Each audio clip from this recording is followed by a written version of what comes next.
kind of muscles you have? No. Bro, what kind of patterns you have? Or is it just aesthetics? Hello everybody, welcome back to Training Every Single Day.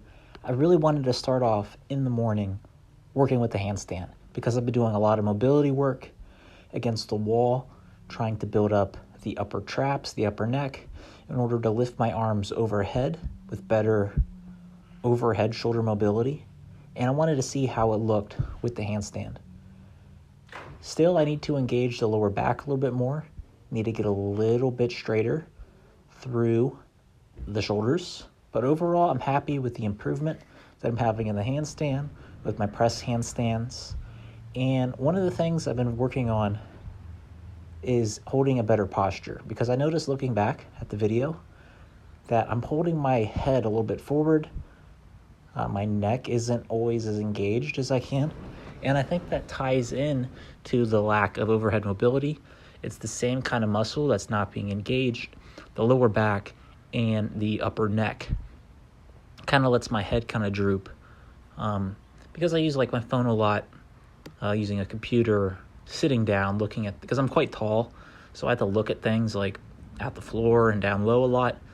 And I've just been really focusing on standing taller, because kind of the best posture is the next posture. There's no perfect posture, but longest you're able to move and hold any kind of posture that you want to, that's really great. So I just want to be able to hold and naturally kind of lean towards my tallest posture, as my neck and my spine just as tall as possible. So anyways, that's why I've been doing off camera along with some of those wall exercises.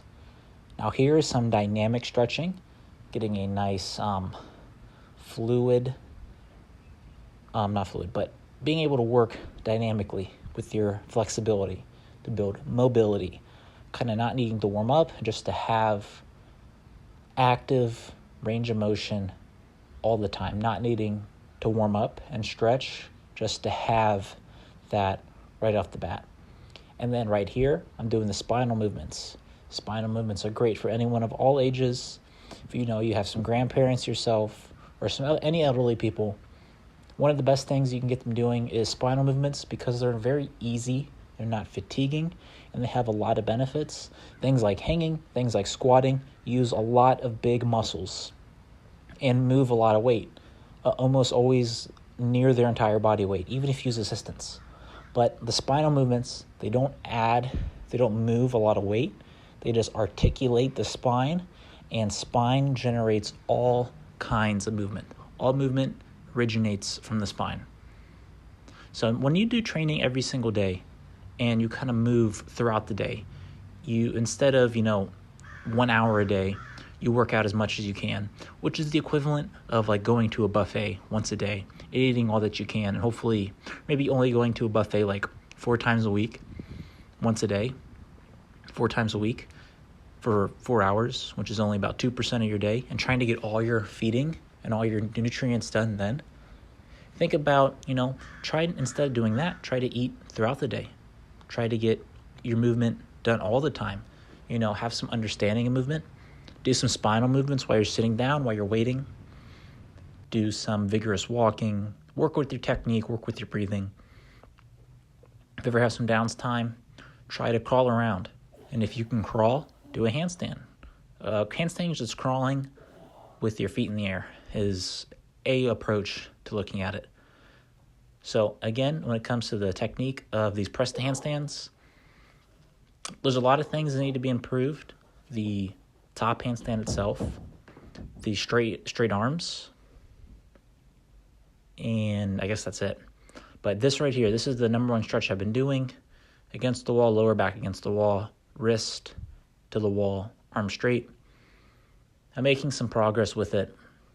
It is a okay test, okay stretch, and leave a thumbs up for the stretching, leave a comment for stretching. Also subscribe. And now I get into a little bit of some explosive leg movements. I took a little bit of time off because my ankles, my shins were a little bit tired from all the backflips. I might do a backflip tomorrow, probably will. Probably do some more training. Explosively at the legs here. see how I feel. My legs feel fine, but I want to ease into it because I'll probably be doing a lot of that kind of training. Here, doing some straight arm work. I tried to supplement this because, my presses, my Stalder presses, my tuck presses are often, I bend the arms ever so slightly, and I want to, not do that so that I can work the bicep a bit more. Here, just, playing around with the legs, having some fun. Leave a thumbs up for getting onto the ground. Leave a like if you like to, really explore the benefits of getting close to the floor. All the kind of legs and joint, working all the joints of the body, lower body, working the ankles, working the knees, working the hips. And if you can, work the spine close to the ground, that is one of the best ways to, get vigorous, stay young, stay healthy. Hamstring stretch right here, really great one. Leave a thumbs up for the hamstring stretch. But hopefully you got some time to move. Hopefully you got some time to encourage other people to move, especially if you live in America. There's a lack of movement, lack of health, a lot of health problems in America. But movement is one of the things that, is the foundation for my health, even though I'm actually in quite poor health. But anyways, I try to stay healthy with this kind of movement is the foundation. Then movement kind of fuels my diet. Like it is the reason why I eat healthily. It gives me a reason to eat healthy. And, it's very personal to me. You need to find your own reason, your own purpose to living, your own uniqueness, whatever makes you unique. You need to find that and see what kind of movement, what kind of fitness actually supports that. If you're a writer or some creative type, maybe you try some swimming, because swimming gets you in a different environment, opens up a lot of creativity. Endurance work is helpful for creativity, and swimming specifically helps you learn more. It gives you literally a new world. Underwater is a whole different world than above water, so it helps you creativity. If you want to, look a certain way, to attract a partner, bodybuilding is a good start, but it really, I do not think for the most people, it's the end goal. It's a good start, a good base. If you want to feel more confident, learn some dancing, learn some martial arts. I think that's the best way to be confident, to just feel confident around other people. But overall fitness, take it from me, fitness isn't the best way to attract a partner. You probably just want to actually go out and talk to people. I got into some wrist training, working the ends of the body, the connections to the world. You connect to the world with your arms. Not with your arms. You do use your arms, but you connect to the world with your hands and your feet most of the time. So those are what I train the most. Wrist, the ankles, that's what I was training.